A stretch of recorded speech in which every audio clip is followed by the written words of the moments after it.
I always tell people you can be anybody you want. You can be any character you want to be in three-dimensional reality. And in this kind of virtual reality experience, you get to put on any character. But when it comes time to create, when it comes time to connect, you got to lay down that character. You got to lay down the identity. You got to lay down that person. And some people have become so idealized to their identity that they can't be anything else. And by the same means, if there are aspects of your personality or your identity that is undermining your life in some way, and this happens to so many people we see even with when they're getting healings, their blood values get better and then they get back into their life, blood values go back up and then they get more healings and their blood values go down and they go back into their life. And sooner or later, this goes on 4 or 5 times, they say, is it me? Like, do I have something to do with this? And the answer is always yes. So then what aspect of your identity then is limiting you? And what is that story that you're saying to reaffirm it to be the truth? And is it really the truth? And if it's not the truth, then you got to make a decision. And you got to make a decision with such firm intention to change that belief, that the amplitude of that choice carries a level of energy that causes your body to respond to your mind.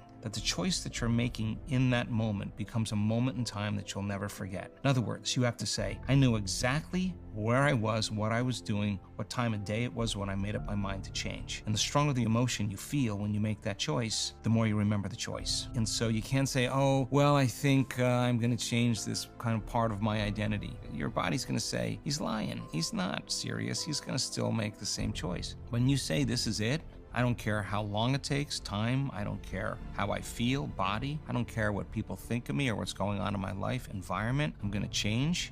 And you come out of your resting state and you make that choice, you're giving your body a taste of the future emotionally. That's what you're doing. And so people who make up their mind to change, they have to come out of their resting state and they have to say, I'm doing this. And that is a strong signal in the field.